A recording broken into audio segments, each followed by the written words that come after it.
Amen. Bonjour les frères et sœurs. Et comment est-ce qu'on va ce matin? Amen. Je suis heureux de retrouver tous mes frères ici avec ce matin. Amen. Voilà. Donc ce matin ensemble, nous allons vraiment partager la parole de Dieu ensemble. Amen. Je remercie déjà tous mes frères et sœurs. Merci à notre frère Obodo. Amen. Qui a puissamment prié dans l'anglais. Amen. Voilà. Vous savez que la langue anglaise est une langue vraiment bénie par Dieu dans le cadre du ministère. Voilà. Donc, tu as vraiment prié en anglais. Dieu a entendu la prière et Dieu est en train de nous bénir ce matin. Voilà. Merci aussi à notre frère Opé. Voilà. Et qui nous a vraiment inspiré encore. Amen. On a fait un peu l'historique de notre salut. Et merci aussi à notre frère Valérie. Voilà, qui nous a montré que nous sommes là pour servir et non pas pour être servis. Donc ça nous réconforte, ça nous encourage. Voilà, donc personne n'attend d'être servi, tout le monde est là pour servir Dieu. Amen. Alors, ce matin, nous allons continuer encore avec la suite du message du dimanche passé, de notre évangéliste. Amen. Dont le thème était la vie chrétienne, une vie de consécration. Avoir faim et soif de Dieu. Amen. Voilà. Donc, avant de continuer, nous allons baisser la tête et puis nous allons recommander ce temps entre les mains de Dieu. Amen. Baissons la tête et prions. Père Céleste, nous voulons encore te dire merci. Nous ne cesserons jamais assez de te dire merci. Parce que c'est par ta grâce que nous sommes là ce matin. Par ta grâce. C'est ta bonté qui se nous lève chaque matin qui nous permet de nous délivrer pour ce matin. Et Seigneur, nous voulons donc nous arrêter et te dire merci. Tu es souverain. Tu es notre Père. Tu es dans les cieux. Tu n'es pas terrestre comme nous. Mais étant dans les cieux, Seigneur, tu es saint. Et tu désires que nous aussi nous soyons sanctifiés. Tu désires aussi que nous soyons saints. Et c'est pourquoi ce matin, tu nous convies ici, Seigneur, pour nous sanctifier par ta parole. Car ta parole sanctifie, ta parole purifie, ta parole consacre, Seigneur Dieu Tout-Puissant. Et nous prions donc que ce matin, ta parole puisse effectivement nous sanctifier, que ta parole puisse nous consacrer à toi, que ta parole puisse nous amener à être des personnes consacrées, que ta parole puisse nous amener à être des personnes qui ont faim et soif de ta personne, Seigneur. Tu connais notre besoin. Et Seigneur, c'est toi qui règnes. Et tu connais notre âme. Quelles sont nos pensées sur lesquelles tu ne règnes pas? Si nous avons une partie de notre âme, notre corps sur lequel tu ne règnes pas, ce matin, nous voulons que tu règnes. Nous voulons nous livrer entre tes mains. Règne sur nos pensées. Règne sur notre cœur. Règne sur nos paroles. Règne sur notre regard. Règne sur notre esprit. Règne sur notre énergie. Règne sur notre force. Pour que nous soyons entièrement à toi, Seigneur. Oui, nous voulons nous livrer totalement entre tes mains. Tu connais nos besoins, Seigneur. Toi, tu les connais plus que nous-mêmes, nous les connaissions. Nous voulons que, Seigneur, mon Dieu, tu pourvoies purement et simplement à notre besoin. Seigneur, rien n'est impossible à toi. Tout est possible à toi. Rien n'est extraordinaire à tes yeux. Rien n'est trop difficile pour toi. Rien n'est étonnant pour toi, Seigneur. Il n'y a rien que tu ne puisses accomplir. Nous voici. Pourvoir à nos besoins ce matin, éternel notre Dieu. Oui, Seigneur, délivre-nous, Seigneur, mon Dieu, du malin. Délivre-nous du sommeil ce matin. Délivre-nous de la distraction ce matin. Délivre-nous de tout ce qui va nous empêcher d'être consacrés à toi ce matin. Oui, car c'est à toi qu'appartient pour maintenant, pour ce moment précis et pour toujours le règne, la puissance et la gloire. Sois béni, sois glorifié. Au nom de Jésus, nous avons prié. Amen. Amen.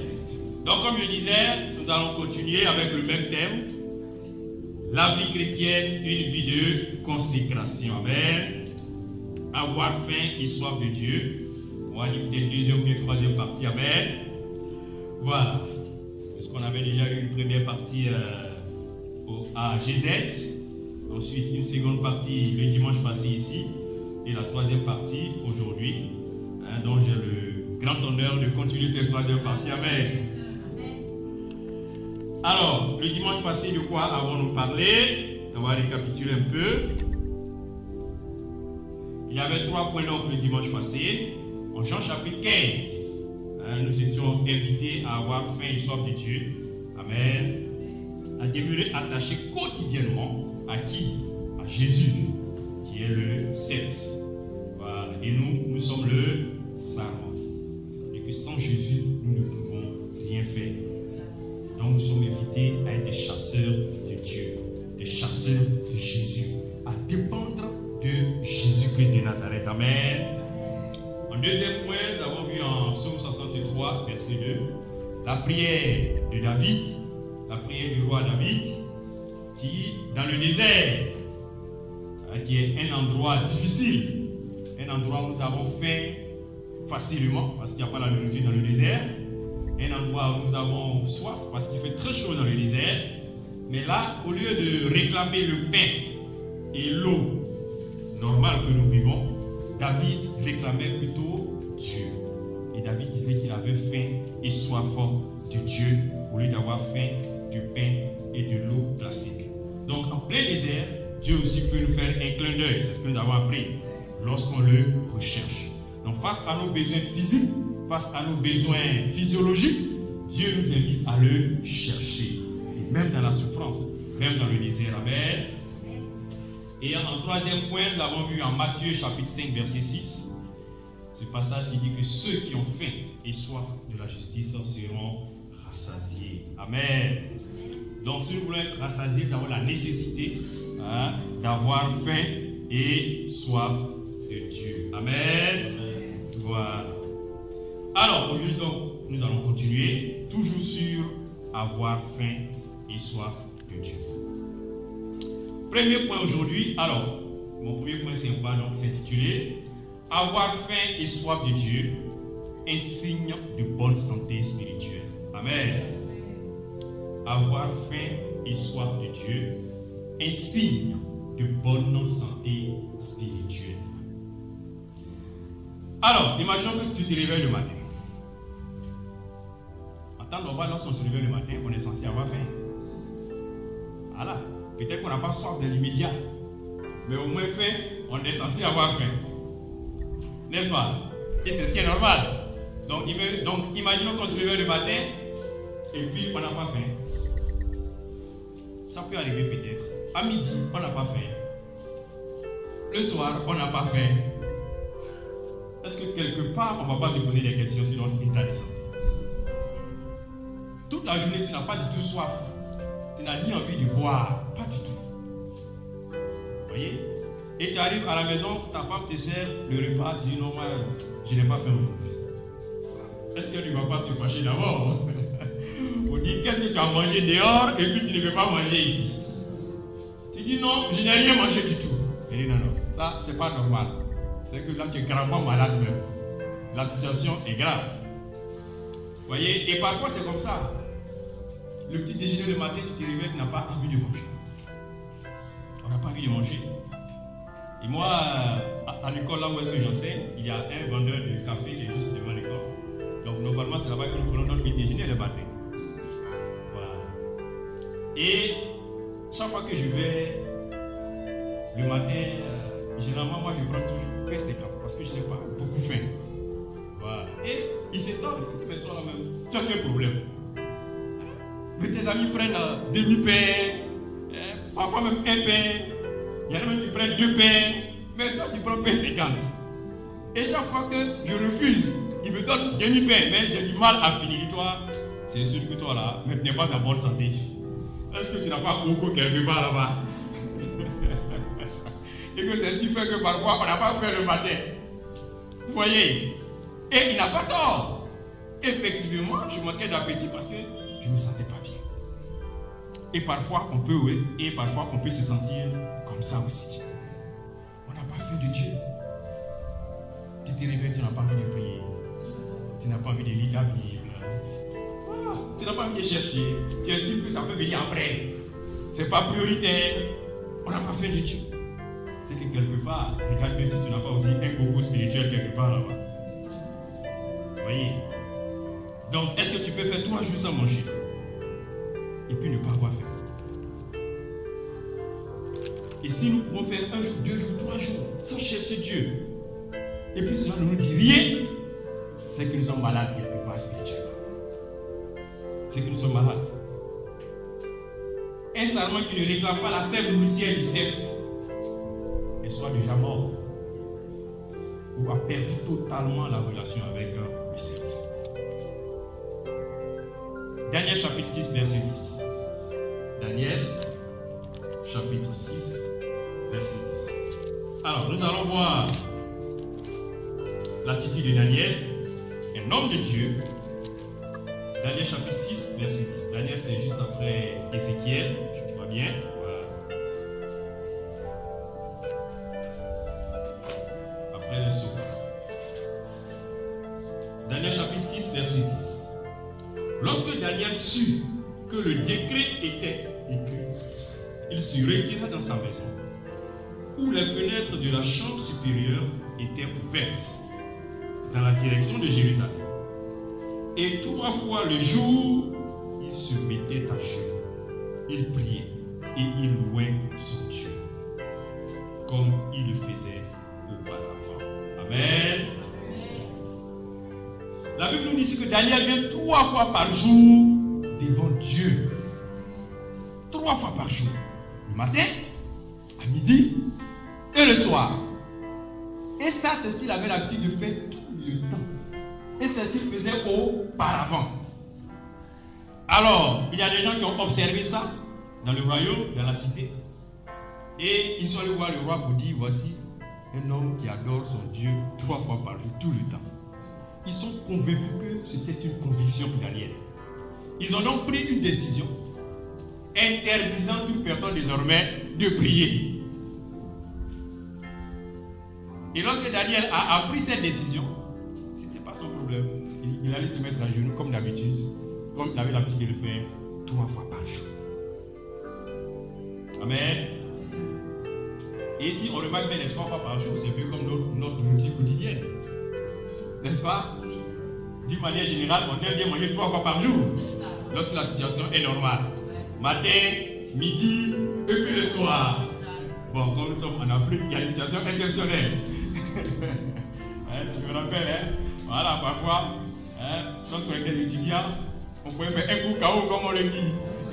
La mort subite. C'est-à-dire que là, tu manges vers 16h par là, et puis tu attends encore le lendemain. Voilà, mais ça, c'est une situation anormale. Amen. En situation normale, on mange matin, midi et soir. Et Daniel avait faim aussi de son Dieu. Matin, midi et soir. Parce que pour lui, c'est vital. Si je ne mange pas le matin, il va avoir un problème. Si je ne mange pas à midi, je ne suis pas lié à la scène. Est-ce que le sarment peut dire au cercle, alimente-moi juste le matin et puis j'attends? À part de midi, coupe un peu. Je vais voir comment je vais me débrouiller seul. C'est pas possible. La branche a besoin en permanence d'être alimentée par la tige. En permanence.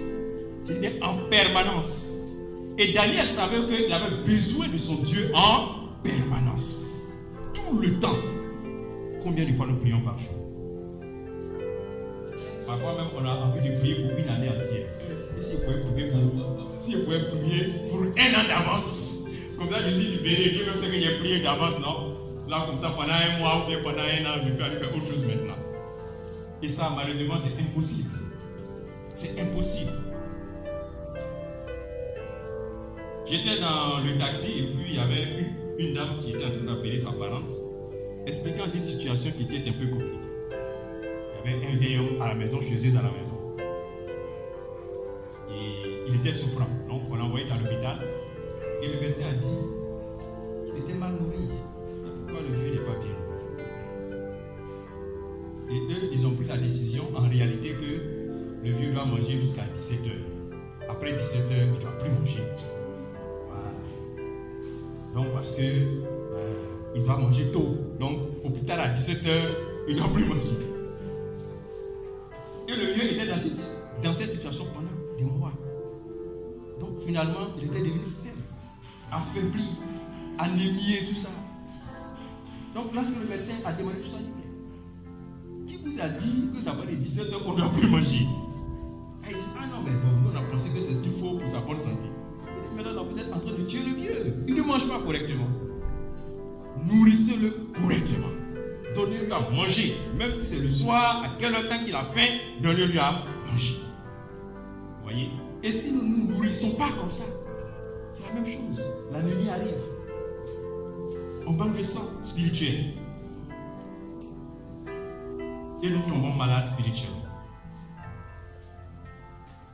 Est-ce que nous sommes des chrétiens intellectuels qui disent, comme eux, ils ont voulu faire des choses intellectuellement, selon leur sagesse humaine, alors qu'ils se trompaient complètement? Tu peux parfois dire, mais j'ai déjà prié le matin. Donc la situation difficile qui est en train de concourir maintenant, je n'ai plus besoin de prier pour ça. Je vais utiliser maintenant ma sagesse, mes connaissances, mes bras longs que je connais, ou bien mon argent. Bon, cette situation-là, je pense que ça relève du docteur, hein? Ou bien ça relève du psychologue, ou bien ça relève du maître de maison. Bon, ma fille là, j'ai prié, bon, depuis là, elle ne comprend toujours pas la leçon là, c'est que c'est pas la peine, ça c'est le maître de maison maintenant. Depuis là, tu cesses de prier. Ou bien tu penses que cette situation-là relève du patron. J'ai déjà prié pour ça avant, je ne prie plus encore. Plus tu as faim de Dieu, et plus tu vas manger. Amen. Et cette semaine, pendant notre temps de famille avec les enfants, ça m'a fait rire, mais en même temps, ça m'a prouvé que quelque part, nous avons faim de Dieu. L'avant-dernière, et aussi, au moment de prier, elle me fait dire, papa, faut prier long là, faut pas prier long cette fois-ci là. Hein. Sinon, on va dormir pour te laisser. Parce qu'elle savait que dès que je commence là, on est parti. On est parti pour de longtemps. Et même moi-même, j'avais peur parfois, parce que dès que je commence, elle n'a pas tort. On est parti pour au moins 1 heure, voire 2 heures. Voire même 2 heures de temps. Amen. Mais c'est bon, parce qu'on a faim et soif de Dieu. Et les enfants le reconnaissent. Même s'ils sont petits et que physiquement, ils ne peuvent pas tenir 1 heure, mais quand ils vont grandir, ils vont s'en souvenir. Qu'on peut prier 1 heure, 2 heures, voire même plus. Mais avant, ce n'était pas le cas. C'est parce que ça a été un exercice. Ça a été un exercice. Avant, pour prier même 5 minutes. Après, je prie 5 minutes, je trouve que c'est déjà bon. Et c'est comme le matin, tu te réveilles, tu n'as pas faim. Alors pourquoi j'ai pris l'exemple du petit déjeuner? Parce que cette semaine, je suis allé m'asseoir et là, il m'a donné demi-pain. Et j'ai tout fini. Et là, j'étais encore sur le point de réclamer encore plus. Pour dire que j'ai exercé désormais mon corps à manger plus. Et donc ça, c'était un exercice. Tu te réveilles le matin, tu n'as pas envie de prier, mais force-toi. Et tu vas te rendre compte qu'au fur et à mesure, ton corps commence à s'adapter. Ton âme commence à rechercher Dieu davantage. De 5 minutes, tu passes à 15 minutes. De 15 minutes à 30 minutes. De 30 minutes, 1 heure. Et puis après, on ne peut plus t'arrêter. On ne peut plus t'arrêter. 2 heures, 3 heures. Parce que la soif de Dieu est là en permanence. Amen. Donc, notre premier défi aujourd'hui. Dans le premier point, j'ai dit, avoir faim et soif de Dieu, c'est un signe de bonne santé spirituelle. Amen. Donc, manifestons la bonne santé. Donc, mets en place ton agenda. Daniel priait 3 fois par jour. Et toi, combien de fois vas-tu prier par jour? Moi, j'ai fait dans mon agenda, dans le téléphone, puisqu'il y a l'agenda dans tous les téléphones maintenant. Il y a des sonneries dans tous les téléphones. Donc, j'ai programmé. À midi, ça sonne. Et quand ça sonne, c'est écrit en prière. Donc, tout de suite, je vois que je dois prier à midi. Même si j'étais distrait par 1000 choses, au moment où ça sonne, avant de couper, tu vas voir pourquoi ça sonnait. Et puis, je me rappelle, même si c'est 1 minute, au moins, je vais prier un peu avant de continuer encore ma journée. Et c'est pareil pour 18 heures. Donc, personnellement, comment toi, tu vas t'organiser pour demeurer dans la présence de Dieu toute la journée? Tous nos portables Android sont capables de nous faire des rappels. Ne faisons pas comme cet homme qui C'est lorsqu'il était dans son cercueil, on lui avait porté sa plus belle veste. Et puis son portable qui était dans sa veste avait sonné pour réclamer un rendez-vous. Il est dans le cercueil, les gens sont là juste pour la veillée, pour la prière. Et puis on entend un portable qui sonne. On se regarde tous, ce n'est pas parmi les visiteurs. Le portable se trouvait dans le cercueil. Et dans son costume qu'on lui avait porté. On prend le portable, rendez-vous avec telle personne. Donc quand le portable sonne, il faut qu'il soit avec un rendez-vous avec Dieu. Amen. Deuxième point, avoir faim et soif de Dieu, une option dans le désert. Amen. Oui, une option quand nous sommes dans le désert. Et David pourrait le dire dans le psaume 23. Quand je marche dans la vallée de l'ombre de la mort, je ne crains aucun mal, car tu es avec moi. Amen. Quand nous traversons le désert, quand nous passons des moments difficiles, quand nous passons une situation extrêmement compliquée, avoir faim et soif de Dieu doit être notre option. Amen. Une option, c'est-à-dire que c'est un choix. C'est ce que je choisis de faire. Quand c'est difficile, je choisis de chercher Dieu. Parce que quand c'est difficile, on est tenté par beaucoup de choses. On est tenté soit de prendre des raccourcis. On est tenté soit de se mettre en colère. On est tenté soit de se plaindre, comme la femme de Job, qui lui a dit, mais maudit Dieu, c'est trop dur, il faut maudire Dieu. Et généralement, lorsque le chrétien souffre beaucoup, il a envie de s'arrêter et puis de crier sur Dieu. Ah Dieu, toi aussi, pourquoi je passe par tant de souffrances? Pourquoi depuis là je prie, tu ne me réponds pas? Au moins, tu t'es tourné vers Dieu, c'est déjà bon. Même si c'est en plainte, mais au moins tu t'es tourné vers Dieu. Plutôt que de te tourner ailleurs. Parce que c'est trop dur. Et comme j'aimais à le dire à mes jeunes frères, là où je fais mes formations, je leur dis, dans la vie, plus l'épreuve que vous affrontez est dure, plus la bénédiction qui vient derrière est grande. Et ils ont pris toujours le temps de le vérifier, c'est vrai. Plus vous avez à affronter une situation difficile, plus il y a une bénédiction agréable, plus grande encore derrière. Amen. Moïse, dans le désert, à 40 ans, l'âge auquel un homme se construit pleinement, le voilà obligé de fuir dans le désert. Et là encore dans le désert, il va faire combien d'années? 40 ans dans le désert. Voilà quelqu'un qui aurait pu dire, moi j'ai raté ma vie. Ma vie est finie. J'étais un prince, j'étais dans un palais et je me retrouve dans un désert. Pas pour 1 an, pas pour 2 ans, ce n'est même pas pour 5 ans, pour 40 ans. Il y a encore quel espoir? Mais là, c'est là, Dieu a pris les 40 ans pour le façonner.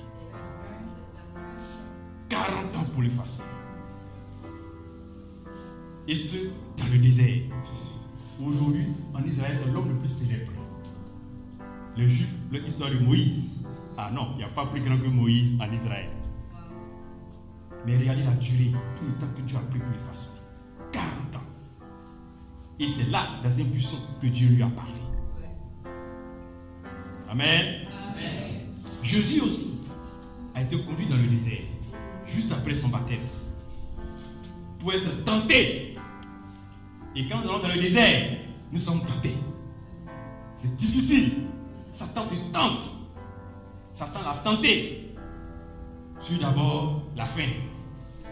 Et quand nous sommes dans le besoin physique, il te manque quelque chose, on est tenté par beaucoup de choses. Et les autres là, ils volent, et puis ils ont ça, et puis il n'y a rien, ils prospèrent. Et c'est pas si je vole même ça, pourquoi? Je me rends compte que Dieu les bénit. Parce que depuis ils ont volé là même là, il leur est arrivé quoi? Rien. Ils sont heureux, c'est eux qui grossissent.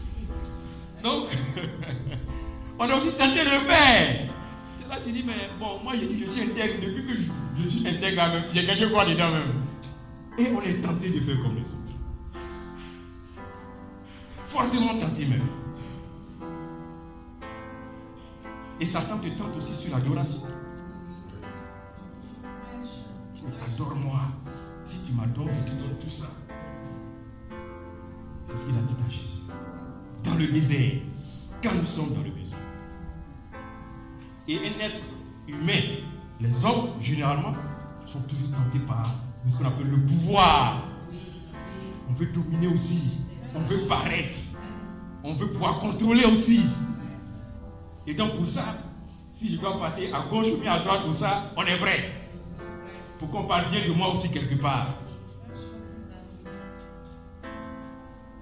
David fuyant dans le désert, et pendant qu'il fuyait Saül, il a dit, j'ai faim et soif de toi mon Dieu. Waouh. Son âme lui cherchait Dieu. Pendant que son corps avait faim et soif. David était le numéro 2 après le roi. Après Saül, c'était lui. Et même lorsqu'il revenait de la guerre, son nom était plus chanté même que le nom de Saül. Il était un héros de guerre. Celui qui a tué Goliath. Le gendre du roi. Et le voilà dans le désert. Un grand désert où il fait chaud, où il n'y a pas à manger, il n'y a pas à boire. Et il avait en plus dans ce désert à sa charge environ 400 personnes qu'il avait suivies. Donc, toi tu souffres et puis tu as encore bagage gigantesque. Comme les parents qui ont parfois beaucoup d'enfants à la maison. Pendant que tu es préoccupé, toi-même là-même, bon, il y a encore plein de besoins que tu n'arrives pas à satisfaire. Il y a un qui vient te taper, papa, j'ai faim.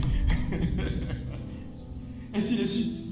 Ou encore, il y a la scolarité ici, il y a ceci, il y a cela. Les charges sont énormes. Dieu nous dit à ce moment précis-là, tournez-vous vers moi. Ayez faim et soif de Dieu. Amen. Et c'est là que Dieu nous façonne. C'est là que Dieu nous façonne. Jean chapitre 11. Jean chapitre 11, à partir du verset 5. Donc, le désert teste aussi notre fidélité à Dieu. Amen. Le désert teste notre intégrité, notre fidélité à Dieu. Jean chapitre 11, à partir du verset 5, j'ai déjà parti parce qu'on va voir un peu 3 dames, enfin 2 dames plus un homme qui croyaient connaître Jésus, mais qui en réalité, Jean chapitre 11, l'histoire de Marie, Marthe, Jean chapitre 11, nous allons commencer à partir du verset 5. Or Jésus aimait Marthe et sa sœur et Lazare. Lors donc qu'il eut appris que Lazare était malade, il resta 2 jours encore dans le lieu où il était. Amen. Alors je vais sauter pour aller un peu plus vite. On va prendre à partir du verset 20. Lorsque Marie apprit que Jésus arrivait, elle alla au-devant de lui, tandis que Marie se tenait assise à la maison. Marthe dit à Jésus, Seigneur, si tu eusses été ici, mon frère ne serait pas mort. Mais maintenant même, je sais que tout ce que tu demanderas à Dieu, Dieu te l'accordera. Jésus lui dit, ton frère ressuscitera. Alors, lorsque Jésus lui dit son frère ressuscitera, amen. Marthe continue, je sais, lui répondit Marthe, qui ressuscitera à la résurrection au dernier jour. Donc, Lazare est mort. Pour Marthe, Jésus est capable, Jésus est puissant. Et quand Jésus lui dit qu'il va ressusciter Lazare, pour elle, c'est au dernier jour. Elle ne croit pas que Jésus est capable de ressusciter maintenant, séance tenante, devant eux. Et donc parfois nous croyons connaître Dieu. Mais c'est dans cette épreuve, dans cette situation difficile, que Dieu va se révéler à Marthe sous une forme qu'elle ne connaît pas encore de Dieu. Et quand nous traversons un désert, nous croyons connaître Dieu parfois même quand nous prions. Mais il y a des aspects de Dieu que nous ignorons complètement. Sans ce désert, sans ces situations compliquées, on ne saurait pas cette situation-là, cet aspect, ce visage-là de Dieu. Et Jésus qui va lui répondre, Jésus lui dit, je suis la résurrection et la vie. Celui qui croit en moi vivra quand même il serait mort. Et quiconque vit et croit en moi ne mourra jamais. Crois-tu cela? Et elle lui dit, oui Seigneur, je crois que tu es le Christ. Vous voyez qu'elle a changé de sujet. Je crois que tu es le Christ, le Fils de Dieu qui devait venir dans le monde. Pour elle, c'est à là que se limite le Christ. Que le Christ n'est pas capable de ressusciter dans l'immédiat. Son image de Dieu reste toujours figée, malgré ce que Jésus lui dit. Donc il a fallu qu'il y ait cette situation de mort. Et que Jésus ressuscite Lazare. Pour que Marthe comprenne que, quand il dit qu'il est la résurrection, quand il dit qu'il est le Christ, là, cela veut dire qu'il est capable de tout ça maintenant. Amen. Et les situations difficiles par lesquelles nous passons sont là pour nous montrer aussi un aspect de Dieu que nous ignorons jusqu'à présent. Nous qui marchons avec Dieu depuis fort longtemps. Amen. Dans notre deuxième défi aujourd'hui, après le défi de l'agenda de prière, c'est de chercher à connaître Dieu, peu importe la situation dans laquelle nous sommes. Et pour ça, nous allons lire notre Bible chaque jour. Amen. Nous allons lire notre Bible chaque jour. Amen. Amen. Donc, avoir fait et soif de Dieu, c'est une option à prendre. C'est un choix à faire. C'est une nécessité vitale pour nous dans le désert. Amen. Amen. Troisième point. Avoir faim et soif de Dieu, une honnêteté spirituelle. Amen. Avoir faim et soif de Dieu, c'est être honnête, pardon. Une honnêteté spirituelle. Donc c'est être honnête spirituellement. Jacques chapitre 4, verset 3 au verset 8. Jacques chapitre 4, Jacques. C'est juste après Hébreu. Jacques chapitre 4, verset 3 à 8. Avoir faim de Dieu, une honnêteté spirituelle. Jacques chapitre 4, verset 3 à 8. Vous demandez et vous ne recevez pas, parce que vous demandez mal, dans le but de satisfaire vos passions. Je peux déjà m'arrêter là. Le reste, on va... Alors, on veut parfois la gloire de Dieu, mais on n'aime pas sa présence. Vous demandez et vous demandez mal. Cette semaine, voici mon téléphone qui sonne. Un monsieur qui m'appelle. Et il me dit, c'est bien monsieur Kwasi? Je dis oui, je ne le connais pas. Il se présente. Je suis monsieur Tantan.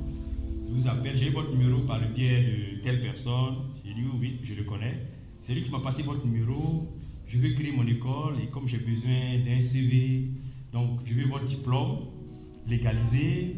Je veux votre casier judiciaire. Et puis voilà. Faites-le-moi parvenir pour que je puisse créer mon école avec. Ah, vous pouvez voir la surprise. Voilà. Il m'a dit que vraiment vous êtes un expert dans le domaine, donc vraiment c'est avec vous que je vais travailler. Waouh.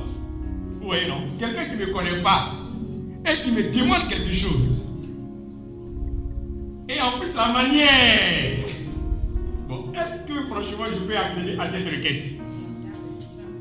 Jamais. Mais parfois c'est ce qu'on fait avec Dieu. Et parfois c'est ce qu'on fait avec Dieu. On ne l'approche pas.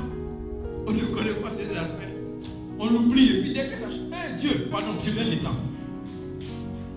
Et la manière même dont on demande encore reste à désirer. Bien évidemment que je ne pouvais pas accéder à cette requête. C'est impossible. Et même lorsque j'ai expliqué ça à quelqu'un qui était juste à côté, il s'est mis à rire. Il dit, ah bon, carrément comme ça, facilement comme ça. Et qu'il va prendre au moins la peine d'aller vous rencontrer au moins physiquement. Plutôt que d'appeler et puis de demander votre diplôme légalisé comme ça. Mon diplôme, je suis fait pour avoir là, quand tu veux ça cadeau. Vous voyez? Donc vous voyez que tout de suite, il y a déjà plein de limites à ce genre de requêtes. D'après les Zoukloumanes, on n'aime pas les gens, mais on aime l'argent des gens. C'est ça. Et parfois, nous avons cette attitude avec Dieu.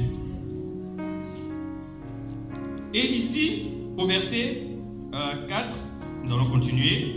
Adultères que vous êtes, ne savez-vous pas que l'amour du monde est inimitié contre Dieu? Celui donc qui veut être ami du monde sera ennemi de Dieu. Croyez-vous que l'Écriture parle en vain? C'est avec jalousie que Dieu chérit l'esprit qu'il a fait habiter en nous. Il accorde au contraire une grâce plus excellente. C'est pourquoi l'Écriture dit: Dieu résiste aux orgueilleux, mais il fait grâce aux humbles. Soumettez-vous donc à Dieu.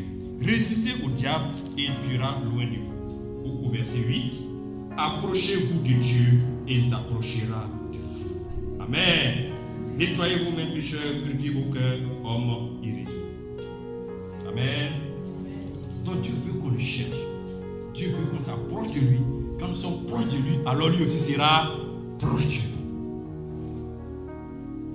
Amen. Si nous sommes proches de Dieu, Dieu aussi sera proche de nous. Et en Matthieu 7, verset 7, un passage qu'on connaît tous par cœur. Le passage dit quoi? Demandez et on vous donnera. Cherchez et vous trouverez. Frappez et on vous ouvrira. C'est simple que ça.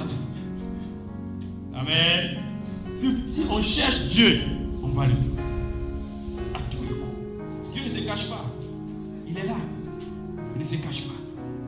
Et il va se laisser trouver. Amen. Nous allons conclure avec Jean chapitre 7, verset 38. Jean chapitre 7. Jean, c'est le dernier livre des évangiles. Jean chapitre 7, verset 38. Celui qui croit en moi, des fleuves d'eau vive couleront de son sein, comme dit l'Écriture. Amen. Jésus est la source intarissable d'eau vive. Amen. Et cette source-là ne peut pas tarir. Abreuvons-nous dans cette source-là en permanence, matin, midi et soir. Amen. Et c'est à ce moment précis que nous allons pouvoir prier. Donc la qualité et l'intensité de notre consécration dépend de la mesure de notre faim et de notre soif. Amen. Et là, j'ai laissé un troisième défi. Chacun me va remplir ce troisième défi-là, personnellement, pour être consacré à Dieu. Amen. Donc, avoir faim et soif de Dieu, c'est un signe de bonne santé spirituelle. Si tu n'as pas faim et soif de Dieu, dis-toi qu'il y a un problème et que tu dois le résoudre. Amen. Et quand nous passons par le désert, par les moments difficiles, avoir faim et soif de Dieu est l'option que nous devons choisir parmi tant d'autres options que Satan nous propose. Amen. Et avoir faim et soif de Dieu, c'est honnête spirituellement. Quand nous avons faim et soif de Dieu, nous sommes avec lui. Lorsque nous le demandons, Dieu sait qu'on le connaît. Comme le psaume 91 pouvait le dire. Dans le psaume 91, il dit: il me connaît. Il connaît mon nom. Donc, je vais lui répondre. Moi-même, je vais le glorifier. Et Dieu va se glorifier. Et Dieu va nous donner la gloire. Parce qu'on le connaît. Recherchons Dieu et que la gloire lui revienne. Au nom de Jésus. Merci encore. Que Dieu vous bénisse. Amen.